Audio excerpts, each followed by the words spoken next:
रीमा उमर साहिबा। शुक्रिया लीना। मैं जो भी गुफ्तगू हो रही थी उससे एग्री नहीं करती। सबसे पहले तो मैं डिटेल्स में जाना चाहती हूँ। मेरा ख्याल है ब्रॉड पिक्चर में इस तरह बात करना, हम काफ़ी स्वीपिंग स्टेटमेंट्स दे देते हैं, लेकिन जब डिटेल्स में जाते हैं तो शायद जो हकाइक हैं वो उसको सपोर्ट नहीं करते। अब चार्टर ऑफ डेमोक्रेसी बार बार हम कहते हैं उस पर किसी पार्टी ने अमल दरामद नहीं किया, उसको एक दूसरे को उन्होंने फेल किया, धोखा दिया, लेकिन आप चार्टर ऑफ डेमोक्रेसी के जो एक्चुअल पॉइंट्स हैं, एक्शनेबल पॉइंट्स, उनको देखिए। उसमें कवानीन की तरमीम थी, उसमें आईनी तरमीम थी, और बहुत हद तक जो 18वीं तरमीम थी उसमें उनको पूरा किया गया। तो ये कहना कि चार्टर ऑफ डेमोक्रेसी बहुत बड़ा फेलियर था और किसी ने उस पर अमल दरामद नहीं किया, ये गलत है।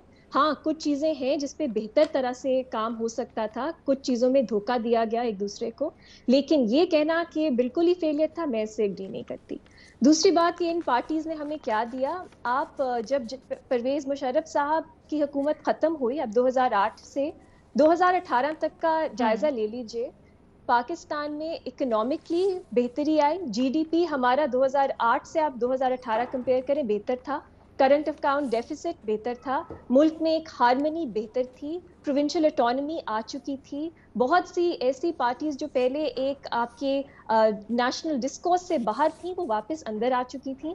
तो बहुत सी चीज़ें हैं जो इन पार्टीज की हुकूमतें बहुत फ्लॉड हैं, करप्ट हैं और इश्यूज हैं, लेकिन इन्होंने हमें दी।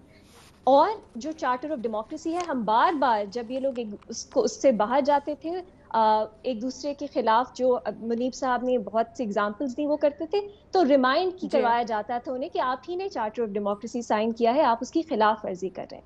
ये जो चीज़ें हैं ये इंपॉर्टेंट होती हैं। आप सिर्फ ये नहीं कह सकते कि आइन है आप। और दूसरी बात अलीना, ये पार्टीज जो है ये विक्टिम्स भी रह चुकी हैं। अक्सर जब हम बात करते हैं हम इन्हें परपेट्रेटर्स बना देते हैं कि आप पहले अपने आप को दुरुस्त करें।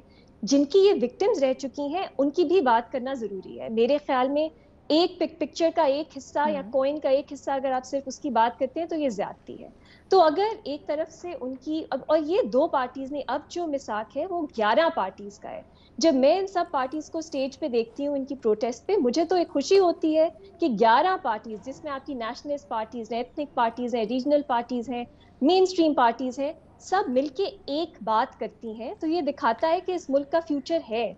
चाहे कुछ एक्सेप्शंस हैं जो अभी शायद बेनिफिशरीज हैं, इसकी कुछ बातें नहीं करती, लेकिन 11 पार्टीज इतनी डाइवर्स एक बात कर रही हैं, ये मुझे तो कॉन्फिडेंस देता है। हाँ, अब पीडीएम का फ्यूचर क्या है, डील्स होंगी नहीं होंगी, कौन साथ चलेगा नहीं करे चलेगा, मुझे नहीं मालूम, लेकिन इस तरह के जो आपके मोमेंट्स होते हैं, इनको, इनकी अहमियत मेरा ख्याल है समझनी चाहिए। अगर एक और चार्टर आता है उसमें शायद बहुत सी चीजें आगे ना उन पे अमल दरामद हो सके, लेकिन शायद कुछ चीजें, कुछ आइन में तरामीम, कुछ आपस में एक अंडरस्टैंडिंग हो जाए जो इस मुल्क को बेहतरी की तरफ लेके जा सके।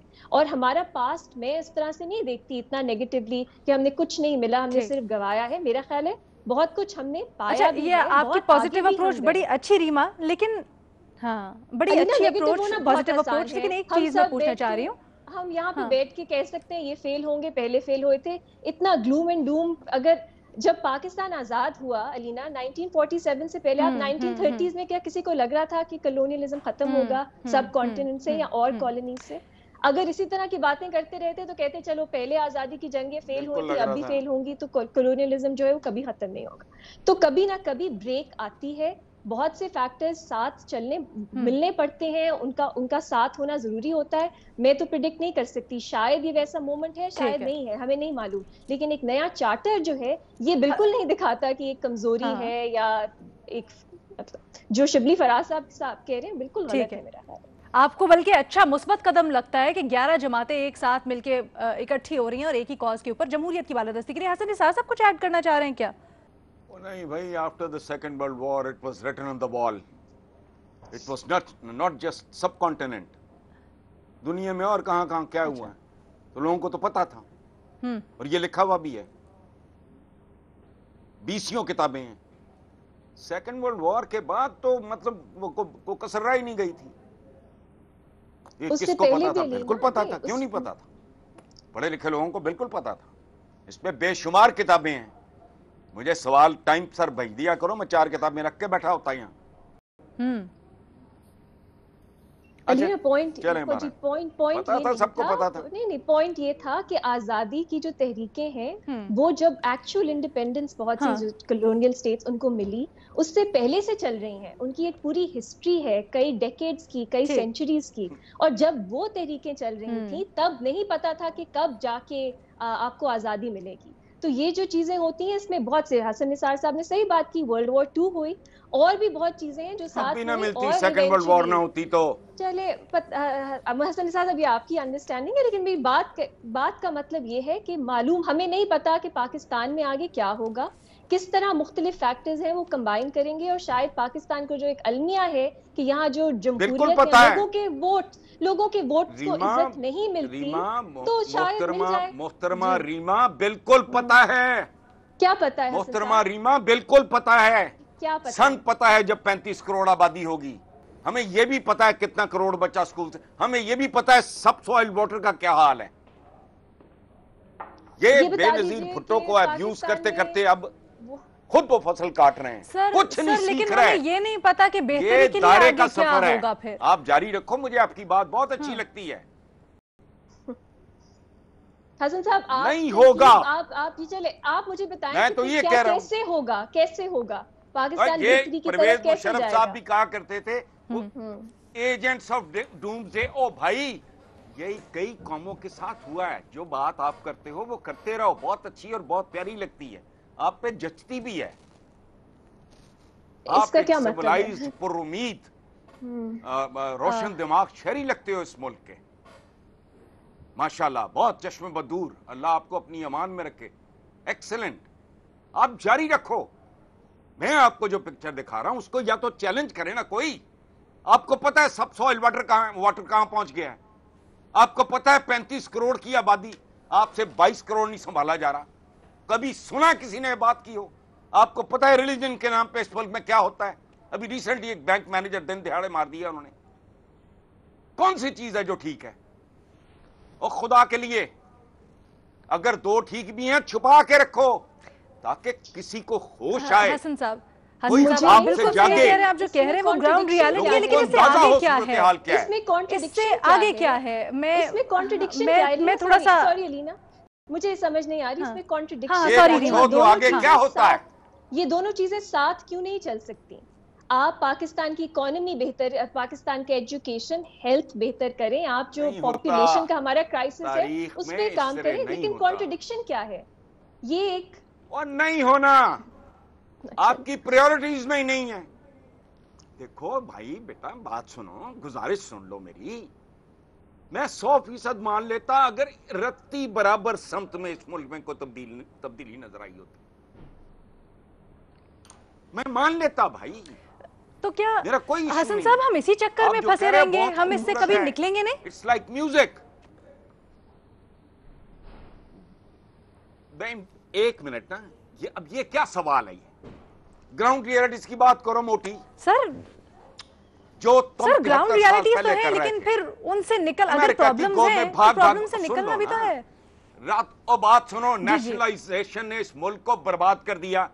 और बात सुनो, कभी सुना है इस मुल्क में किसी ने कहा हो कि इंजीनियरिंग गुड्स बनाओ? तुम सारी जिंदगी 22 करोड़ तौलिए बनाते रहो बुनियाने, तुम्हारी एक्सपोर्ट का कुछ नहीं बनना। तुम्हारा शिप लोड जाएगा रुई का, वो एक F-16 का पुर्जा दे के उससे ज्यादा रकम वसूल लेंगे। तुम्हारी कोई डायरेक्शन, कोई चीज ठीक है नहीं। मैं यही पीट रहा हूं। कभी किसी सीरियस बंदे से सीरियसली ये सुना आपने कि पॉपुलेशन बहुत बड़ा क्राइसिस है हमारा, ये हमारा एसेट नहीं है, लायबिलिटी है, और बहुत भयानक लायबिलिटी है। सब सॉइल वाटर का थोड़ा पढ़ लो, खुदा का वास्ता नींद उड़ जाएगी। झूठ बोलते हैं ये कि 3 करोड़ बच्चा स्कूल से बाहर है, ये 4 करोड़ प्लस है। 1300 बंदे के लिए एक डॉक्टर है, आलात मौजूद नहीं। ठीक हो जाएगा? क्या ठीक हो जाएगा भाई? नहीं, ये कोई उसकी बुनियाद दो ना मुझे। बड़ी प्रेजेंट गवर्नमेंट आपको तोप लग रही कोई? सुन लें ओ भाई इनकी। मैं कहता हूं कुछ भी ना करो, मेरा इरादा तो ठीक हो ना। रीमा की स्पीड चाहे बहुत कम हो, लेकिन मुझे पता हो इसकी डायरेक्शन ठीक है, तो मैं इसके लिए दुआ मांगूंगा। मायूसी, और बात सुनो, झूठ फैलाने से बेहतर, मायूसी फैलाना झूठ फैलाने से करोड़ गुना बेहतर है। شاید کسی کو شرم حیا آ جائے, شاید کسی کوئی اپنی نا جسے کہتے ہیں کہ ریڈ الرٹ پر چلا جائے. اچھا علینا سوری مجھے ایک جواب لاسٹ کرو. ٹھیک ہے, ہم ریما کا موقف بھی اس پہ سن لیتے ہیں. لین میں نہیں گھسا سکے اور ظالموں. نہیں, بہت اچھا موقف ہے, میں تو کہہ رہا ہوں, میں تو سننا چاہ رہا ہوں دن رات. مجھے ٹیپ کرا کے بھیج دو, میں سونے سے پہلے ریما کی بات سننا چاہوں گا, اپنی نہیں. بٹ ریالٹی یہ ہے کہ 73 سال میں تم مجھے میری لین میں نہیں گھسا سکے. ایک آئی جی صاحب آئے ہوئے تھے, میں نے ان کو کہا یار کو خدا کا خوف کرو. کہتا جی یہ تو پولیٹیکل ایشو بن جائے گا. لو یہ کون کہہ رہا ہے؟ پنجاب کا آئی جی. کیا کہہ رہا ہے کہ ٹریفک مینج نہیں کر سکتے جی, وہ مسئلہ ہو جائے گا, چنگچی والے یوں کر دیں گے, وہ پتہ نہیں وہ فلانے والے یوں کر دیں گے. لو اور کس چکر میں ہو؟ یہ میں اس لیے بھونک رہا ہوں کہ کوئی کان ڈھنگ کا سننے والا ہے اس ملک میں, ادروائز لگے رہو. وہ ابن انشا کی کتاب کے گدھے کے اوپر ایک بندہ بیٹھا ہے, اس نے آگے فوڈر باندھا ہوا ہے ڈنڈے کے ساتھ, اور گدھا پوری سپیڈ سے جا رہا ہے کہ ابھی چارہ میرے منہ میں آ جائے گا. اس کو پتہ ہی نہیں, وہ 1 کروڑ کلومیٹر پر منٹ کی سپیڈ سے بھی بھاگے, چارہ اس سے اتنی دور ہی رہے گا. حسن صاحب جو آپ کہہ رہے ہیں وہ گراؤنڈ ریالٹیز ہیں, ایجنٹ اور اس کا ادراک پرویز ہے. مشرف صاحب بھی کہتے تھے, اب بھی کہتے ہیں. اچھا تو اور کیا ہوتا ہے؟ او بھائی میں ذرا ریما سے پوچھنا چاہتی ہوں, کوئی پیغمبر میں نظر ذرا آتا ہے؟ ریما سے یہ پوچھنا چاہتی ہوں کہ ان کا موقف کیا ہے, وہ کیا سلوشن آگے کے لیے پیش کر رہی ہیں. مجھے پتا ہے جی ریما, بہت پیارے جواب دیں گی ریما. علینا دیکھیے, اگر آپ نے سر رائے تو تمام جانب کی مسائل ہم سب گنوا سکتے ہیں, لیکن دیکھیے کل لاہور میں ایک حقوق خلق موومنٹ ہے, ان کی ایک انہوں نے ریلی کی, اس میں مختلف جو موومنٹس ہیں جو اس ملک میں چل رہی ہیں انہوں نے شرکت کی, اور انہوں نے اسی طرح کی باتیں کی جو حسن نثار صاحب کر رہے ہیں, جو ایک بیسک ایشوز ہیں اس ملک کے, تعلیم سے ریلیٹڈ, ہیلتھ سے ریلیٹڈ, ایجوکیشن اور ہمارے خواتین سے ریلیٹڈ, حقوق سے ریلیٹڈ ان کی بات کی. اس طرح کی موومنٹس جو ہیں وہ پورے ملک میں چل رہی ہیں. تو یہ کہنا کہ کوئی بات نہیں کرتا, لوگ کرتے ہیں, لیکن یہ سب جو بچے اور جو سب ایکٹیوسٹ باہر سڑکوں پہ تھے, کیا وہ نا امیدی میں ہی رہے کہ نہیں کچھ نہیں ہوگا؟ بات لوگ کریں گے تبھی آگے کوئی سنے گا اور چینج آئے گا. اسی طرح ہوتا ہے. بھائی ڈیسیژن میکرز بات نہیں کرتے. ڈیسیژن میکرز سنتے علی نا, آہستہ ڈیسیژن میکرز کو سنانا پڑے گا. ڈیسیژن میکرز بات نہیں کرتے. پہلے تو ہم یہ فیصلہ کر لیں لینا, پاکستان میں ڈیسیژن میکر ہے کون؟ ہمارا ایک بنیادی پاگل ہو گیا ہوں 30 سال سے. ہمارا ایک بنیادی مسئلہ یہ بھی ہے کہ ہمیں یہ نہیں پتا ہمارے ڈیسیژن میکرز ہیں کون. کوئی نہیں, یہ بھی تو ملک کا ہے نا حسن صاحب, آپ مانیں گے یہ ایک ملک کا ہے ایشو. ڈیسیژن میکر جب کلیئر ہو جائے گا, شاید جس تک بات پہنچانی ہے, چینج لانا ہے, وہ بھی کر سکتے ہیں. اور اگین یہ پیاری بات نہیں, میرا خیال ہے یہ بھی تلخ حقیقت ہے ہماری, مجھے تو یہ پیاری بات نہیں لگتی, لیکن ایونچولی اس ملک کو چلانا تو ہے. اب امریکہ دیکھ لیں, ان کے الیکشن سے جس طرح کے وہاں پہ ایشوز ایکسپوز کیے ہیں, ٹرمپ کی رجیم نے ایکسپوز کیے ہیں. یہ ایشوز بہت سے ممالک میں ہوتے ہیں. ایسا دکھانا کہ پاکستان کو یونیک عجیب سا ایکسپیرینس ہے, یہاں پہ لوگوں کا ڈی این اے خراب ہے, حکمرانوں کا ڈی این اے خراب ہے, اس سے مجھے جو ہے میں اس سے اتفاق نہیں کرتی. اس سے مجھے تھوڑا سا ایشو ہے. ورنہ حسن صاحب کی جو بیسک باتیں آف کورس کون ڈینائی کر سکتا ہے کہ اس ملک میں ایشوز ہیں, آف کورس ہیں. ٹھیک ہے, اچھا رسول بخش رئیس صاحب کو بھی شامل کرتے ہیں اس ڈیبیٹ میں, اور پھر میں حسن صاحب کا بھی موقف لوں گی. رسول بخش صاحب والی بات بڑی کام کی ایک بڑی اہم, جی حسن صاحب پہلے آپ اپنا کا جواب نہیں, اس پہ غور کریں ذرا, میں رپورٹس بھیج دوں گا آپ کو. جی حسن صاحب پلیز بھیجیے گا کہ ہمارا ڈی این اے ڈیفیکٹو ہے, یہ میں دیکھنا چاہتی ہوں. آپ یہ ضرور بھیجیے گا مجھے کتاب. میں سچ میں بہت کیوریس ہوں کہ آپ یہ کیوں کہتے ہیں کہ پاکستان کے لوگوں کا ڈی این اے خراب ہے. ایک بات آپ کو بتاؤں, بھیجیے گا. جی ہاں سنیں, جی ایک جملہ سن لیں. دماغ میں ایک پورشن ہوتا ہے, مجھے کسی نے ڈرا کر کے سمجھایا ہے کہ اس میں ایک خانہ ہوتا ہے جو ڈیل کرتا ہے ریزن, لاجک, ریشنل وغیرہ کے ساتھ, اور اگر وہ 3 جنریشنز وہ اگر فعال نہ رہے تو وہ ہمیشہ کے لیے مر جاتا ہے. اب وہ میرے پاس ہے, وہ میں آپ کو کبھی زندگی میں ملاقات ہوئی تو پیش کر دوں گا, یا کسی سے لے کے آپ کو آپ کا نمبر شمبر لے کے میں بھیج دوں گا, تسلی ہو جائے گی. باقی اچھا ہے, امید پہ دنیا قائم ہے, اور خوبصورت بات سب ٹھیک ہے, بہت اچھا.